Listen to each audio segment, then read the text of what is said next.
My family told everyone I was a failure. I sat quietly at my brother's rehearsal dinner. Then his fiancée looked at me and whispered, "Wait, you're Director Thompson." The entire table fell silent. Even my father, who had spent years calling me his greatest disappointment, couldn't find words. I'd love to know which corner of the globe you're watching from. And if this story speaks to you, make sure to subscribe. Tomorrow's video is one you absolutely can't miss. The ivory wedding invitation felt heavier than it should have in my hands. Marcus Williams and Isabella Chen request the honor of your presence. The elegant script seemed to mock me, each letter a reminder of how far behind I'd fallen in the family race. My younger brother Marcus, the golden child, was finally getting married, and I, David Williams, the 35-year-old family embarrassment, was expected to show up and smile through another celebration of everything I wasn't. Sitting in my modest apartment in Quantico, Virginia, I stared at the invitation while the familiar weight of inadequacy settled on my chest like a lead blanket. 15 years. 15 years since I'd walked away from law school at Georgetown, and the brand of failure still burned fresh in my memory. I could still recall that humid September day when I'd stood in my father's corner office at Williams & Associates, the prestigious law firm he'd built from nothing. The mahogany walls lined with legal tomes and framed diplomas seemed to close in around me as I struggled to find the words. "I can't do this anymore, Dad. Law school isn't for me." Harold Williams, respected attorney and pillar of the Washington, D.C. legal community, had simply stared at me across his imposing desk.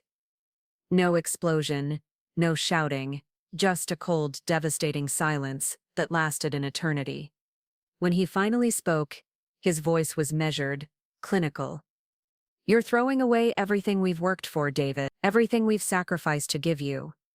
The disappointment in his eyes that day had been more crushing than any anger could have been.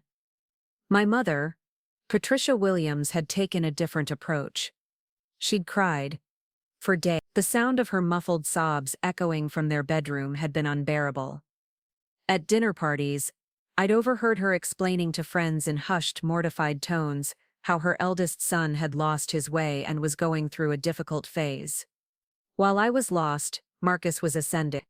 Fresh out of Harvard Law, he'd seamlessly slipped into the family firm, charming clients and winning cases with the kind of natural charisma that made headlines. The local legal journal had featured him on their cover, "Rising Star, the Next Generation of Williams' Legacy." The article had been framed and hung in the office lobby, a daily reminder of what success looked like in the Williams family. Family gatherings became showcases for Marcus's achievement. I remember one particularly painful Thanksgiving when Dad had stood up, wine glass in hand, to toast Marcus's promotion to junior partner. "To my son," he'd declared, his voice booming with pride, "who understands the value of dedication and following through on commitment." The unspoken comparison hung in the air like smoke. I'd tried to explain my decision to join the FBI Academy, but my words had fallen on deaf ears.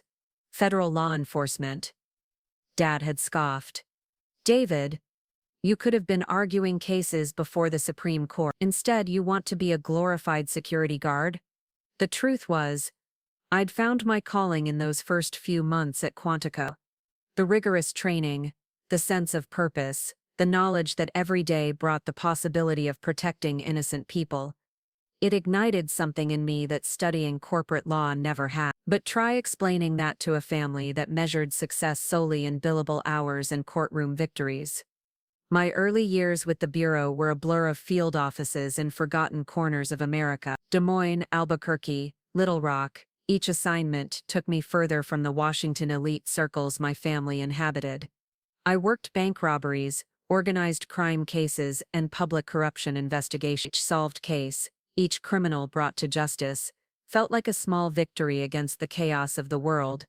But to my family, I was simply David, the son who'd chosen a government job over real success. The isolation was crushing. Phone calls home became increasingly rare.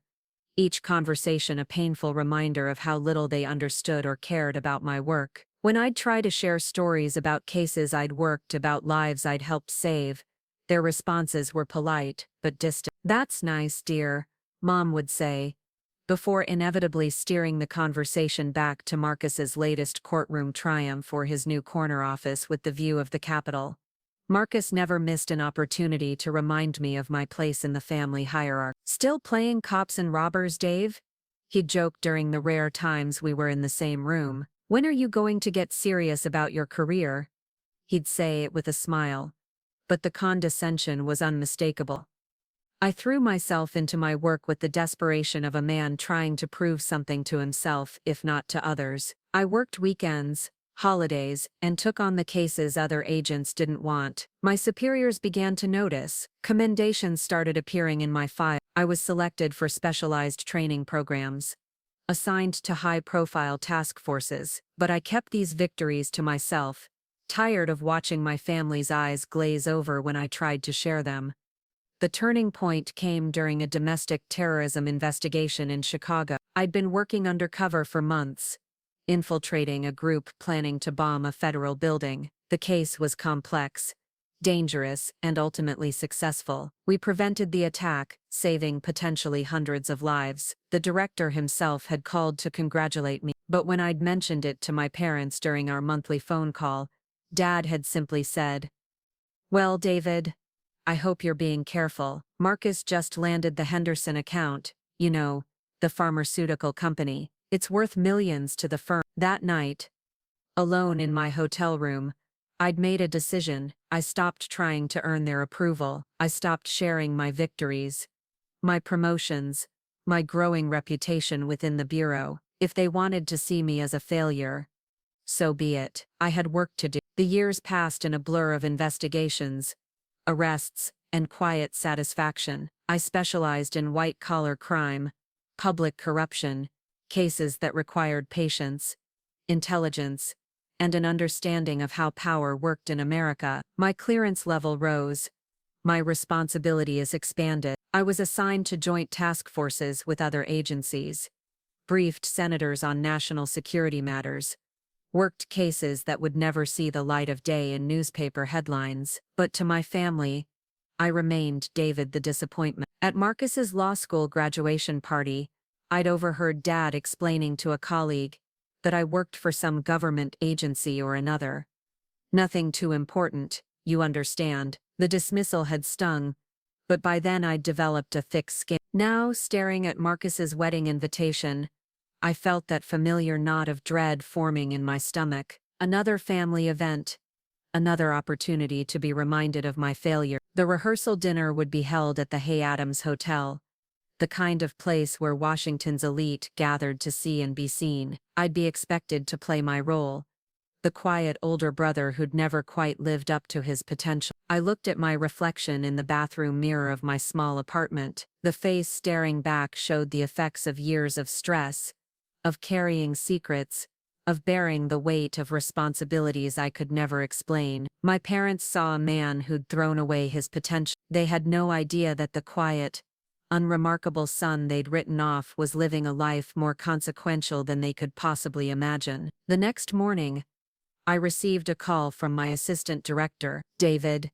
we need to discuss your security details for the wedding. Given your position," I'd cut him off. My family didn't know about my position. They didn't know about anything. And I preferred it that way. Or so I thought.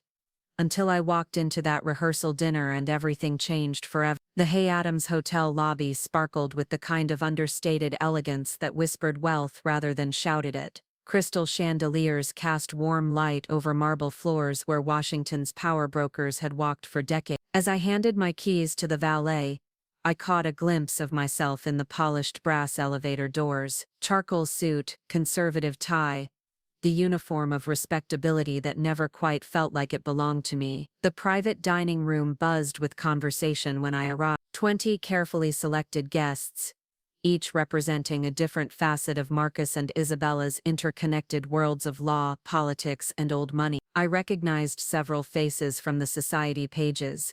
Senators, federal judges, the kind of people who shaped policy over cocktails and handshake agreements. Marcus stood near the bar, resplendent in a custom-tailored navy suit that probably cost more than most people's monthly salary. At 28, he possessed the kind of effortless confidence that opened doors before he even knocked. His laugh carried across the room as he regaled a small circle with what was undoubtedly another story of his courtroom brilliance. "David?"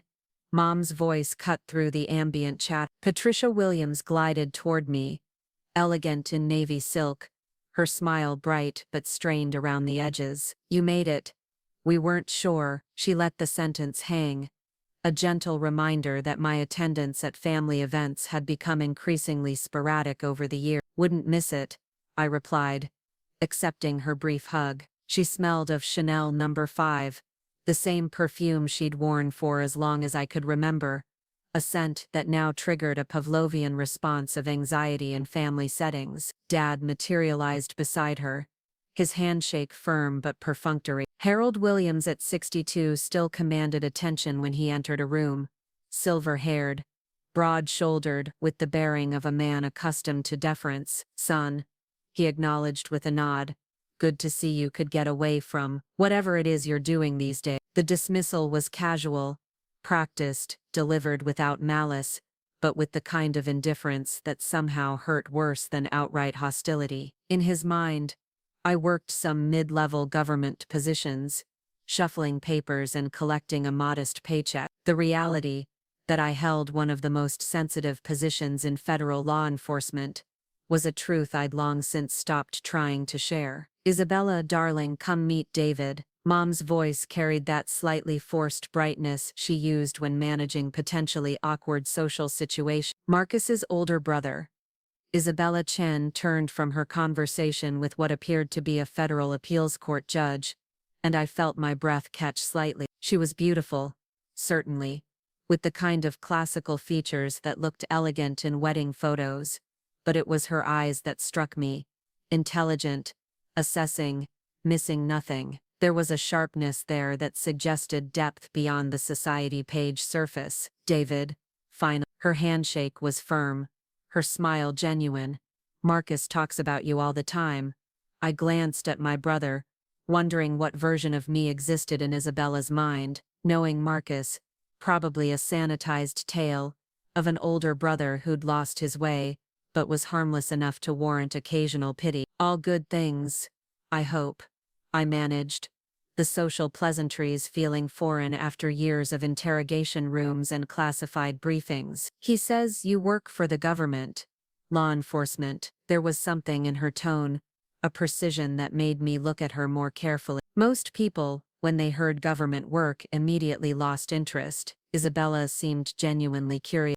"A lot of love and effort went into bringing this story to life. If you're enjoying it, we'd be so grateful if you'd subscribe to our channel." Now, back to where we left off. "FBI," I confirmed, keeping my response deliberately vague. "Field work, mostly." "How fascinating.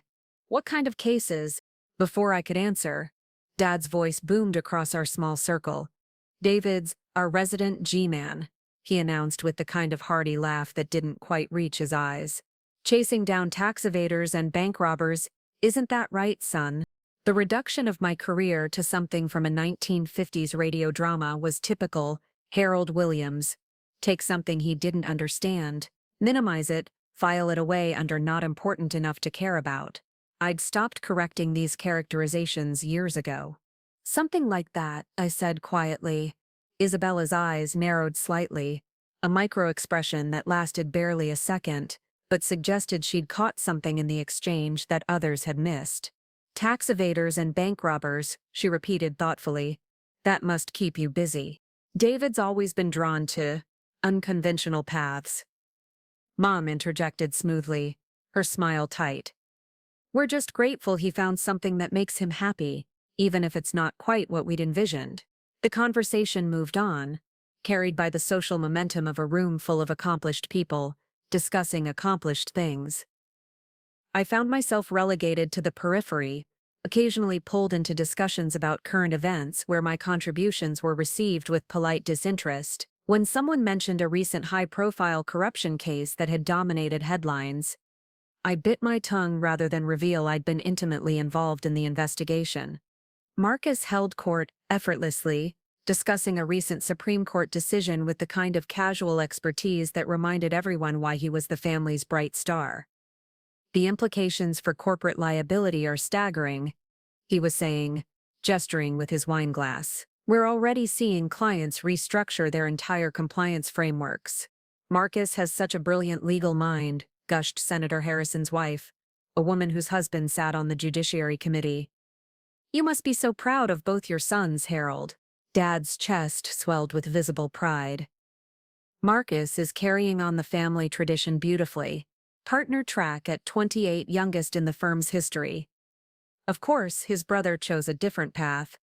The sentence trailed off with the kind of diplomatic ellipsis that spoke volumes. I excused myself and stepped onto the hotel's terrace, where the lights of Washington stretched out below like a constellation of power and ambition. The White House was visible in the distance, a reminder of the city's perpetual dance of influence and authority. How many times had I briefed officials in that building? How many national security decisions had crossed my desk? Yet here, among my own family, I remained the son who'd chosen wrong. Escaping the crowd, I turned to find Isabella beside me, her evening wrap draped elegantly over her shoulders against the October chill. Just getting some air, I said. Big gatherings aren't really my thing. She studied me with those perceptive eyes. You know, I did some research after Marcus first mentioned you. David Williams. FBI. There are quite a few David Williams in the bureau. Something in her tone made me look at her more carefully. I imagine there are. Funny thing though, when I searched for David Williams in connection with some of the major federal cases of the last few years, financial crimes, public corruption, organized crime, the same name kept appearing in the background. Never in the headlines, mind you, always in the footnotes, the acknowledgments, the classified portions of congressional testimony. My pulse quickened, but I kept my expression neutral. That's interesting. David Williams was mentioned in connection with the Senator Morrison corruption case. David Williams was listed as a key investigator in the offshore banking scandal that brought down 3 congressmen. David Williams briefed the Senate Intelligence Committee on the pharmaceutical company price-fixing investigation. She paused, letting the implications hang in the air. Quite a coincidence, all these David Williams. I said nothing, but I could feel her watching me, parsing my reaction with the precision of someone accustomed to reading between lines. And then there's the really interesting part, she continued quietly. I have a friend who works in the Attorney General's office. Just this morning, she mentioned something curious. Apparently, FBI Director David Williams was scheduled to have his security detail review all social engagements for the next month. She turned to face me fully. Now, why would an FBI field agent need a security detail? The question hung between us like a bridge. I could either cross or burn. For years I'd maintained the fiction of my insignificance, let my family's assumptions shield the truth of what I'd become. But standing there, looking into Isabella's intelligent eyes, I realized someone had finally bothered to look beyond the surface. You tell me, I said softly. She smiled then, an expression of dawning understanding mixed with something that might have been respect. Oh my God, she whispered. You're not just any David Williams, are you? Before I could respond, Marcus's voice carried from inside, calling for everyone to take their seats for dinner. The moment shattered, replaced by the immediate need to return to our designated roles, the successful lawyer and his quietly disappointing older brother. But as we walked back into the dining room, I caught Isabella stealing glances at me, her entire perception visibly shifting. The unremarkable government worker was disappearing, replaced by something far more complex and significant. I had no idea that in less than 24 hours, she would accidentally detonate the carefully constructed fiction of my failure in front of the entire family. The wedding reception at the Kennedy Center's rooftop terrace was everything Isabella had dreamed of. Sweeping views of the Potomac, string quartet playing softly in the corner, and Washington's elite mingling beneath twinkling lights, strung between marble columns. I stood near the edge of the crowd, nursing a glass of champagne and watching my brother work the room with the effortless charm that had always come so naturally to him. The ceremony itself had been beautiful, held in the center's concert hall with its soaring ceiling and perfect acoustics. I'd watched Marcus pledge his love to Isabella, noting how radiant she looked in her vintage Vera Wang gown, but throughout the service I'd caught her stealing glances in my direction, her expression thoughtful, as if she were solving a puzzle piece by piece. "David, there you are." Mom appeared at my elbow, slightly breathless from navigating the crowd in her heels. "Senator Mitchell's wife wants to meet you. She's fascinated by law enforcement work." I suppressed a sigh. These introductions were always the same, well-meaning socialites who watched too much television and expected me to regale them with stories of car chases and shootouts. The reality of my work, endless briefings, budget meetings, congressional testimonies, and the weight of decisions that affected national security, wasn't exactly cocktail party material. "Perhaps later, Mom. I think Isabella might need some air." It wasn't entirely true, but I'd noticed. Isabella deep in conversation with a group that included Attorney General Richardson's chief of staff, and something about her body language suggested she was probing for information. Again, the reception dinner featured all the hallmarks of a Williams family celebration. Prime rib carved tableside, champagne from Dad's personal collection, and toast after toast celebrating Marcus's achievements. I found myself seated between Mom's oldest friend, Miss Pemberton, and Isabella's college roommate, both of whom seemed determined to extract my life story between courses. "So David," Mrs. Pemberton leaned in conspiratorially, her voice carrying the slight slur of someone who'd enjoyed the cocktail hour thoroughly, "your mother tells me you work for the FBI. How exciting. Do you carry a gun?" "Sometimes," I answered truthfully, though the reality was more complex. The Glock 19 in my jacket wasn't standard issue. It was the sidearm assigned to someone whose daily briefings included threat assessments and security protocols most people couldn't imagine. "Have you ever shot anyone?" Isabella's college friend asked with the breathless fascination of someone whose closest encounter with violence was watching crime dramas. "I hope I never have to," I replied, which was both diplomatic and honest.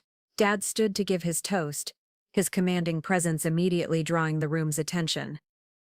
He spoke eloquently about family legacy, about Marcus carrying forward the Williams name with distinction, about Isabella being the perfect addition to their accomplished lineage. He managed to acknowledge my presence without actually saying anything meaningful about me, a masterful display of diplomatic omission. "To Marcus and Isabella," he concluded, raising his glass, "may your future be as bright as your talents deserve." The applause was warm, genuine. Marcus beamed, his arm around Isabella's shoulders. She smiled graciously, but I noticed her eyes scanning the room, landing on me with that same analytical intensity I'd observed the night before. As dessert was served, Isabella excused herself from the head table and made her way through the crowd. I assumed she was working the room, thanking guests for attending, playing the perfect bride. Instead, she stopped at my table. "David, could I borrow you for a moment? I'd love to introduce you to someone." Mrs. Pemberton tittered excitedly. "Oh, how lovely. The bride wants to show off her new brother-in-law." I followed Isabella through the crowd toward a small group near the terrace railing. As we approached, I recognized several faces: a federal appeals court judge, the deputy attorney general, and Director Coleman from the CIA. My stomach tightened as I realized where this was heading. "David, I'd like you to meet Judge Harrison," Isabella began, her voice carrying clearly despite the ambient noise.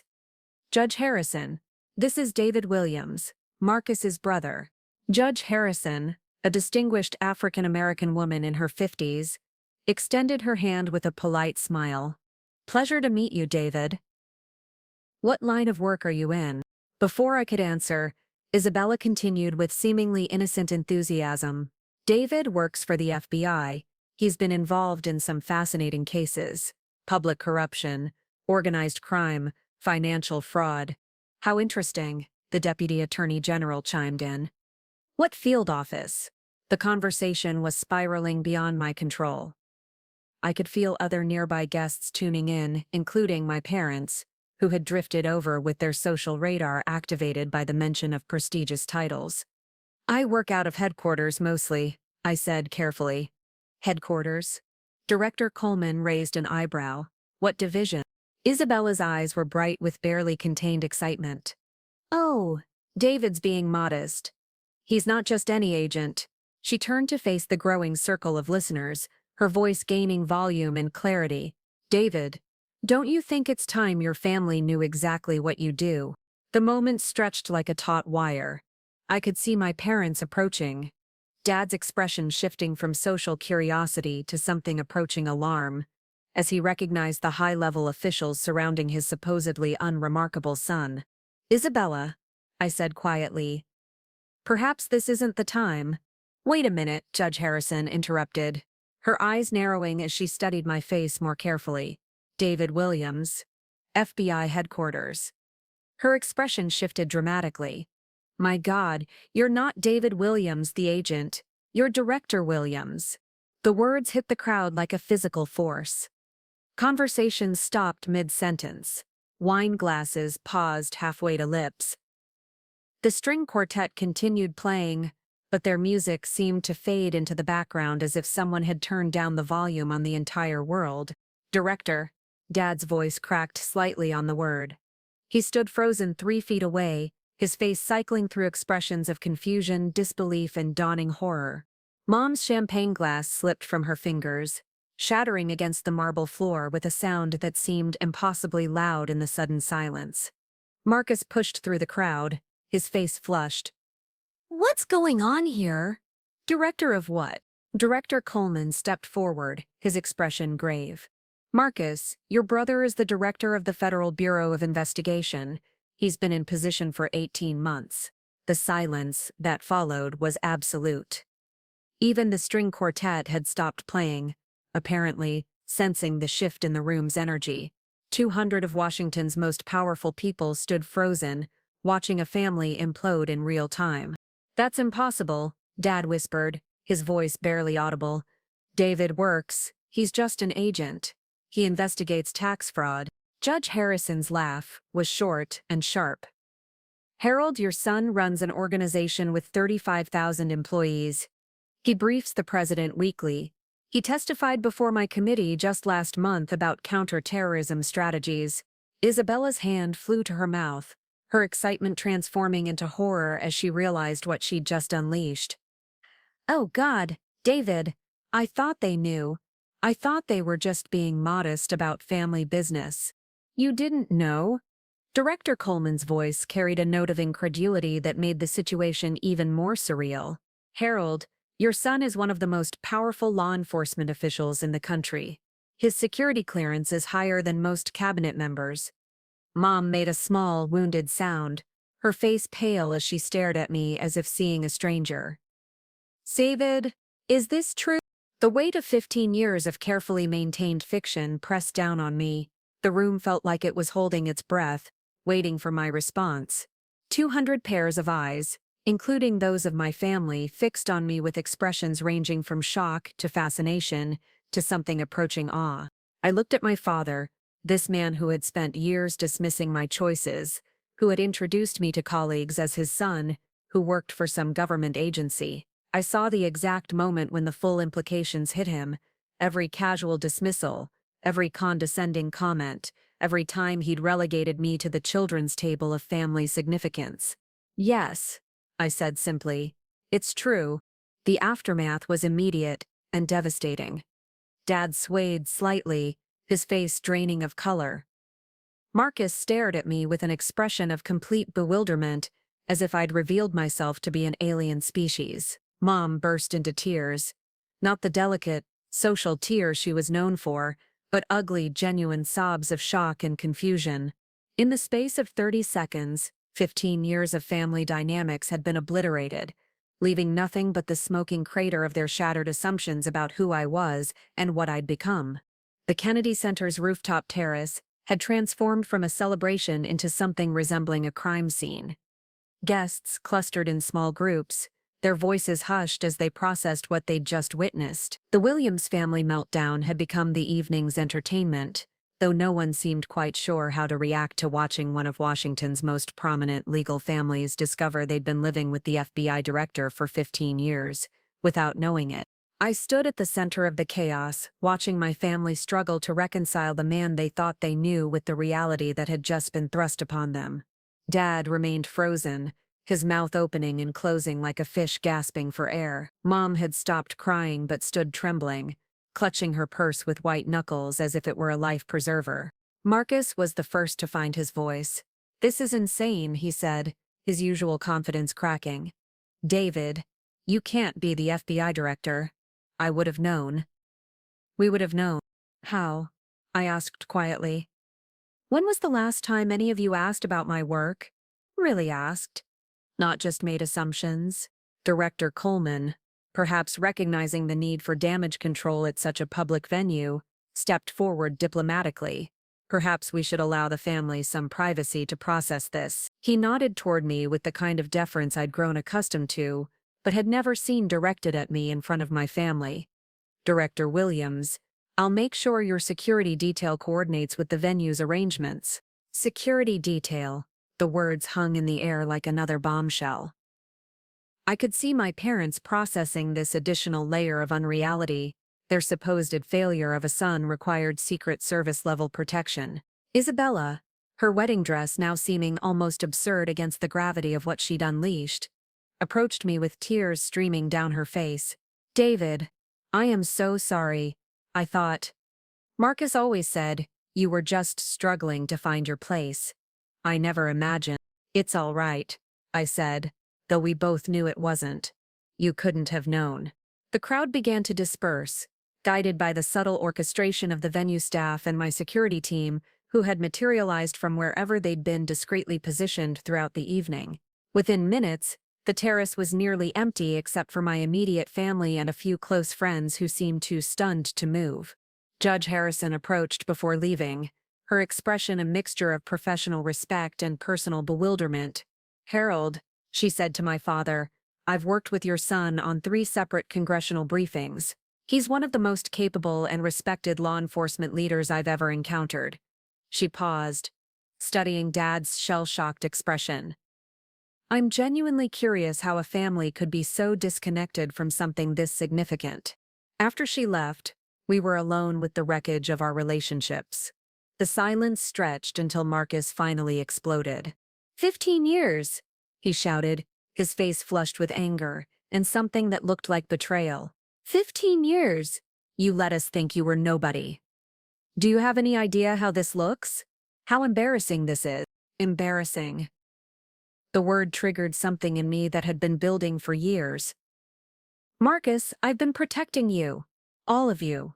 Do you think I wanted to sit through dinner after dinner listening to Dad explain to his friends how his eldest son had thrown his life away? Do you think I enjoyed being the family disappointment? But you weren't." Mom's voice was shrill with hysteria. You were, oh God. David, what must people think of us?" There it was. Her primary concern wasn't the years of dismissal or the relationship damage, but how their ignorance would be perceived by their social circle. Dad finally found his voice, though it came out as a hoarse whisper. "David, I don't understand." The FBI director reports directly to the president. "You brief Congress, you're confirmed by the Senate. How did we not know?" "Because none of you ever bothered to actually look," I said, my voice steady despite the emotional tornado swirling inside me. "When I was promoted to assistant director, I sent you the press release." "Mom, you said, 'That's nice, dear,' and asked if I'd seen Marcus's article in the Legal Times. When I was appointed deputy director, Dad, you told your golf buddy that I'd gotten some sort of promotion in my little government job." I pulled out my phone and scrolled through my saved emails. "Here's the Senate confirmation hearing notice I forwarded to you. Here's the White House press release announcing my appointment. Here's the Washington Post article about the youngest FBI director in 50 years. I looked up at their stunned faces. "I stopped trying to get your attention because it was clear you'd already decided who I was supposed to be." Marcus ran his hands through his perfectly styled hair, his wedding composure completely shattered. "But why didn't you just tell us?" Force us to listen. Because I learned something important in those early years when you all made it clear my choices were wrong, I said. I learned that seeking approval from people who've already written you off is a waste of energy, better spent on actually accomplishing something meaningful. The truth of it hit me as I spoke the words. For years, I'd told myself I was protecting them by maintaining the fiction. But really, I'd been protecting myself from their continued dismissal. Isabella sat heavily in one of the reception chairs, her elaborate wedding dress pooling around her like spilled champagne. Marcus, all those times you talked about David being lost, about him not living up to his potential, I thought you were being supportive of a struggling sibling. I had no idea you were talking about one of the most powerful people in Washington. Neither did I, Marcus said quietly, and for the first time, I heard something other than condescension in his voice when he spoke about me. It sounded almost like fear. Mom was staring at me as if seeing me for the first time. David, honey, do you really brief the president? Weekly, twice weekly, I corrected. More if there are urgent national security matters. She made a small sound that might have been a laugh or a sob. And we've been asking you if you're saving enough for retirement. Dad had been silent for several minutes, his lawyer's mind apparently working through the implications. When he finally spoke, his voice was different, smaller somehow. The Morrison corruption case, he said slowly. Senator Morrison, his chief of staff, called me last year, asking if I knew anything about the investigation, if I had any insight into how the FBI was building their case. He looked at me with growing horror. I told him I'd ask you, but that you probably weren't high enough up to know anything useful. The memory of that conversation came flooding back. Dad had indeed asked me about the Morrison case, and I'd given him a carefully vague response about not being able to discuss ongoing investigations. What I hadn't told him was that I'd personally authorized the wiretaps that ultimately brought Morrison down. Senator Morrison is in federal prison, I said quietly. Because of you, Dad said, and it wasn't a question. Because of the evidence his actions generated and the work of dedicated agents and prosecutors. Marcus was staring at his phone, apparently Googling furiously. Jesus Christ, David. There are photos of you, with the president, with the Secretary of Homeland Security. You're in meetings with world leaders. He looked up, his face pale. You're more successful than I am. You're more successful than Dad. Success isn't a competition, Marcus. Isn't it? He shot back. Isn't that what this whole family has been about? Dad grooming me to be the next generation of William's excellence, while everyone assumed you were the cautionary tale? The bitterness in his voice surprised me. I'd always assumed Marcus reveled in his golden child status. But now I was seeing something else. The pressure of being the family's sole source of pride. The weight of carrying everyone's expectations. I never wanted to compete with you, I said. I just wanted to find my own path. And you did, Isabella said softly. You became the FBI director while we all thought you were filing paperwork somewhere. The absurdity of it seemed to hit everyone simultaneously. Here we were, in the ruins of what should have been the perfect wedding reception, my new sister-in-law in a $10,000 dress, learning that the family's biggest disappointment was actually running one of the world's most powerful law enforcement agencies. Mom started laughing. Then, not the careful, social laugh she usually deployed, but something raw and slightly hysterical. We are going to be the talk of Washington for months, she said. The family that didn't know their own son was the FBI director. And despite everything, the years of dismissal, the pain of being written off, the loneliness of carrying secrets I couldn't share, I found myself starting to laugh too. 3 weeks after the wedding, I sat in my corner office at the J. Edgar Hoover building, reviewing intelligence briefings while Washington's autumn rain streaked the bulletproof windows. The stack of missed calls from family members had finally stopped growing, though the voicemails remained largely unanswered. The immediate aftermath of the revelation had been a media circus that my press office handled with practiced efficiency, but the personal wreckage required a different kind of damage control. The Washington Post Society columnist had written a piece titled "The Director They Never Knew," which somehow managed to make our family dysfunction sound charming rather than dysfunctional.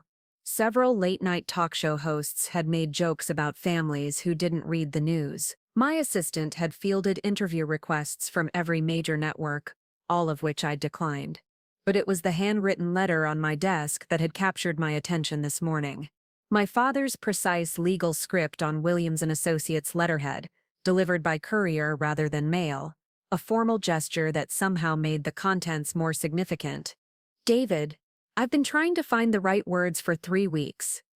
As an attorney, I'm supposed to be skilled with language, but I find myself at a loss when confronting the magnitude of my failure as a father. I've spent the better part of 30 years building a reputation based on seeing the truth in complex situations. Yet I was completely blind to the truth about my own son. Worse than blind, willfully ignorant. I would like to understand, if you're willing to help me try, your father. The intercom buzzed. Director Williams, your 2 o'clock is here. Marcus stood in my doorway looking uncomfortable in a way I'd never seen before. Gone was the easy confidence, replaced by something that looked almost like nervousness. He'd requested this meeting through official channels, as if he were any other citizen seeking an audience with the FBI director. This is surreal, he said, taking in the office. The flags, the photos with world leaders, the secure communications equipment, the subtle but unmistakable indicators of real power. When we were kids, I used to imagine what my office would look like when I was successful. It looked nothing like this. I gestured to the chairs in front of my desk. Success looks different for everyone. He sat, heavily, his usual polish dimmed. I've been doing some reading since the wedding. About you, about your career. Did you know there are entire academic papers written about your counterterrorism strategies, foreign policy journals that cite your international cooperation initiatives? I'm aware. There's a case study at Harvard Law about the Morrison investigation. They don't name you specifically because of classification issues, but it's clearly your work. My professors used to assign cases you'd built, and I never knew it. He rubbed his face with both hands. I feel like an idiot. You're not an idiot, Marcus. You just weren't paying attention. That's almost worse. He looked up at me with something I'd never seen from him before. Vulnerability. Do you know what the hardest part is? It's not that you're more successful than I am, though that's a hell of a thing to process. It's that I've been condescending to you for 15 years about not living up to your potential, and the entire time you were saving lives. I leaned back in my chair, studying my younger brother. The Morrison case prevented a terrorist attack on the metro system. The pharmaceutical investigation stopped a price-fixing scheme that was literally killing people who couldn't afford insulin. But you know what? Your work matters too. The clients you've helped, the legal precedents you've set. Impact doesn't have to be measured in headlines. Don't, he said sharply. Don't be generous right now. I don't deserve it. He stood and walked to the window, looking out at the city below. Isabella asked me a question last week that I can't get out of my head. She asked when was the last time I asked you about your day. Really asked, not just made polite conversation. He turned back to face me. I couldn't remember a single time in the last decade. The admission hung between us like a bridge. Neither of us was sure how to cross. I thought about all the dinners where Marcus had dominated conversations with his latest legal victory while I'd sat quietly, carrying the weight of classified briefings and national security decisions I could never share. There's something else, Marcus continued. I need to tell you something, and it's going to make you hate me even more than you probably already do. I don't hate you, Marcus. You should. He returned to his chair, his hands clenched in his lap. Remember when you sent us that article about your promotion to deputy director? The one Dad dismissed? I remember. I read it. I read the whole thing, including the part about you being the youngest deputy director in bureau history. I Googled your name that night and found dozens of articles about your work, your reputation, your cases. His voice dropped to barely above a whisper. I knew, David. I knew you weren't just some mid-level agent filing paperwork. The confession hit me like a physical blow. You kn- Not the full extent of it, but I knew you were important. Really important. And I chose not to tell them. The room felt like all the oxygen had been sucked out of it. Why? Marcus's composure finally cracked completely. Because I was scared, he said, tears starting to fall. Because my entire identity was built on being the successful William's son. If they knew how successful you really were, where would that leave me? What would my role be in this family? The truth of it settled over me like a weight. My own brother had actively maintained the fiction of my failure to protect his position as the family favorite. It was a betrayal, more profound than simple ignorance. So you let them think I was drifting. I told myself I was protecting you, that you seemed to want privacy about your work. But that was bullshit, and we both know it. He wiped his eyes with the back of his hand. I was protecting myself. I sat in silence for several minutes, processing this revelation. Part of me wanted to throw him out of my office, to cut him off completely. But another part, the part that remembered the little boy who used to follow me around asking to play catch, felt something closer to pity. Isabella knows, he continued. I told her everything after the wedding. She's barely speaking to me. She said she married into a family, not a soap opera, and that I need to figure out how to be a decent human being before she can figure out how to be my wife. Smart woman. Too smart for me, apparently. He looked around the office again. David, I know I have no right to ask this, but is there any chance you could forgive me? Not today, maybe not next year, but someday. I thought about the 15 years of family dinners where I'd felt invisible, the countless times I'd bitten my tongue while they celebrated Marcus's achievements and dismissed mine. I thought about the loneliness of carrying secrets that could have brought us closer if they'd simply cared enough to ask. But I also thought about the phone call I'd received from Mom the night before, her voice small and broken as she asked if I could help her understand what my job actually entailed. I thought about Dad's letter, sitting on my desk like an olive branch wrapped in decades of regret. I don't know, I said honestly, but I'm willing to try. Marcus nodded, fresh tears starting. That's more than I deserve. Probably. But families are complicated. After he left, I sat alone in my office as the afternoon faded into evening. The weight of secrets I'd carried for so long was lifting, replaced by something more complex but potentially more hopeful. The possibility of relationships built on truth rather than assumption. My secure phone rang. Director Williams, the president would like to see you for tomorrow's briefing an hour early.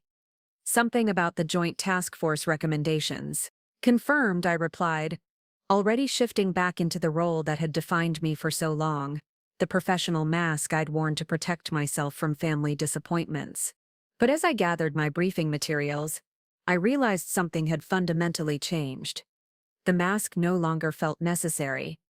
For the first time in 15 years, my family knew exactly who I was. Whether they could learn to accept that person remained to be seen, but the burden of pretending to be someone smaller was finally gone. The next morning, I had breakfast with my parents for the first time in 3 years. It was awkward, filled with careful questions and tentative apologies. But when Dad asked about my upcoming congressional testimony on cybersecurity threats, he actually listened to my answer. It wasn't forgiveness, not yet. But it was a beginning. And sometimes, a beginning is enough. 6 months later, I stood at the podium of the National Press Club, looking out at an audience that included journalists, law enforcement officials, congressional staffers, and family members. The irony wasn't lost on me. After years of operating in shadows and classified briefings, I was giving my first major public address as FBI director to discuss transparency in federal law enforcement. In the front row, Isabella sat beside Marcus, her hand resting on her slightly rounded belly. Their marriage had survived the revelation, though not without intensive counseling, and what Isabella had described to me as some very difficult conversations about honesty and identity. Marcus had surprised everyone, including himself, by taking a leave of absence from the firm to figure out who he was when he wasn't competing with ghosts. My parents occupied seats in the third row, looking simultaneously proud and bewildered. Dad had thrown himself into understanding my career with the same intensity he brought to complex legal cases, reading everything he could find about bureau operations and counterterrorism strategies. Mom had started introducing me to her friends as my son, the FBI director, with a mixture of pride and amazement that suggested she was still processing the reality. The speech itself was routine, discussing the Bureau's efforts to balance national security with civil liberties, our community outreach programs, and the importance of public trust in law enforcement. But for me, standing there in front of cameras and microphones, it represented something profound. For the first time in my adult life, my professional identity and personal relationships existed in the same space. After the event, we gathered for dinner at a small Italian restaurant in Georgetown, the kind of family meal that had once been exercises in endurance, but had gradually transformed into something approaching normal. The conversation still carried undercurrents of adjustment, but the sharp edges of old resentments had begun to smooth. The reporter from the Times asked good questions, Dad said, cutting his osso buco with surgical precision. Your answer about balancing transparency with operational security was particularly well crafted. It was the kind of professional compliment he'd given Marcus hundreds of times over the years, but this was among the first he'd ever directed at my work. The validation felt different now, welcome, but not desperately needed. Speaking of reporters, Isabella said with a mischievous smile, did you see the follow-up piece in the Post-Style section? They called our wedding the social event that broke Washington's most powerful family wide open. Marcus groaned. We're never gonna live this down. Could be worse, I said. At least they didn't mention the time you threw up on Senator Harrison's shoes at the Christmas party. That was 20 years ago. And yet, somehow, more embarrassing than not knowing your brother runs the FBI. The laughter that followed felt genuine for the first time in years. We were learning to joke about the absurdity of our situation, to find humor in what had once been a source of profound pain. Mom set down her wine glass and looked at me with an expression I was still getting used to. Maternal pride mixed with something that looked like awe. David. Honey, I have to ask. All those years when we thought you were struggling, were you ever actually struggling? Financially, I mean. Never, I admitted. Senior executive service salary plus the director's stipend, plus security allowances. I've been comfortable for a long time. Then why did you live in that tiny apartment? Drive that old Honda? The question touched on something I'd been thinking about a lot lately. Because I didn't want my lifestyle to become a conversation topic that you'd dismiss as government waste. And honestly, because I'd gotten used to being invisible. It felt safer to stay small. Marcus had been unusually quiet throughout dinner, but now he leaned forward. I've been thinking about that. About staying small. I realized I've been doing the opposite, making myself as big and loud as possible to make sure everyone noticed me. But what if nobody was keeping score? What do you mean? I mean, what if success isn't about being better than someone else? What if it's just about being useful? It was a surprisingly mature insight, from someone who'd spent his adult life collecting achievements like trophies. Isabella squeezed his hand, and I could see why she'd chosen to work through their problems rather than walk away. Being useful, I repeated. I like that. Dad had been listening with the focused attention he usually reserved for closing arguments. David, can I ask you something? During all those years when we were so dismissive, did you ever consider just telling us outright, forcing us to see? The question hung in the air between us. It was one I'd asked myself countless times, especially in the early days when their approval still felt essential to my sense of self-worth. I thought about it, I said carefully. But I realized something important. If I had to force you to respect me, then it wasn't really respect. It was just fear or obligation. I wanted to know that I could build something meaningful even if you never understood it. And you did, Mom said softly. Oh, David, you really did. The conversation drifted to other topics. Isabella's pregnancy, Marcus's sabbatical plans, Dad's consideration of reducing his caseload as he approached retirement. Normal family discussions about normal family concerns. It struck me how exotic this felt after years of careful distance and surface-level interactions. As we waited for dessert, my secure phone buzzed with a message that made me smile. It was from Sarah Martinez, the special agent I'd mentored through her early career, and who now ran the Bureau's community outreach programs. She'd sent a photo from a youth center in Detroit, where she was speaking to at-risk teenagers about careers in law enforcement. "Everything okay?" Isabella asked, noticing my expression. "More than okay." I showed them the photo. "Remember how you asked about being useful?" This agent started as a small-town police officer who everyone said would never make it to the federal level. Now she's inspiring kids who might otherwise never see law enforcement as a path to helping their communities. "You mentored her?" Dad asked. "For 5 years. She's one of dozens of agents whose careers I've helped guide. It's one of the parts of the job that matters most to me." Marcus studied the photo thoughtfully. "You know what's crazy? I've spent 15 years trying to make a partner, make money, and make a name for myself. But I've never mentored anyone. I've never really thought about what I could teach someone else." "It's not too late," I said. "No," he agreed. "I guess it's not." As we left the restaurant, walking together through Georgetown's tree-lined streets, I reflected on how fundamentally everything had changed. The same people, the same family dynamics, but viewed through a completely different lens. My parents were still status-conscious and achievement-oriented, but they were trying to expand their definition of what achievement looked like. Marcus was still competitive, but he was learning to compete with his own potential rather than with others. And me? I was learning to exist fully in both worlds. The classified briefings and family dinners, the national security meetings and wedding receptions, the compartmentalization that had protected me for so long was no longer necessary. 3 days later, I received a call that would test everything we'd rebuilt.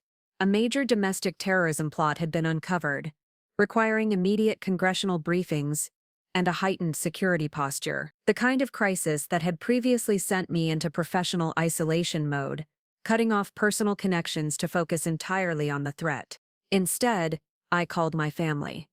Not to share classified details, but to let them know I'd be unreachable for several days, and that they might see concerning headlines. It was a small gesture, but it represented a fundamental shift in how I approached the balance between duty and relationships.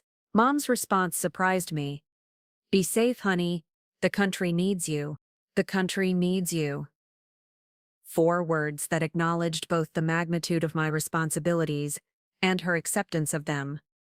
It was the validation I'd spent years hoping for, arriving at the moment when I no longer needed it to feel whole. The crisis was resolved after 6 intense days of coordination between multiple agencies, international partners, and congressional leadership. When it was over, when the threat was neutralized and the briefings completed, I went home to my family for Sunday dinner. They didn't ask for details about the case.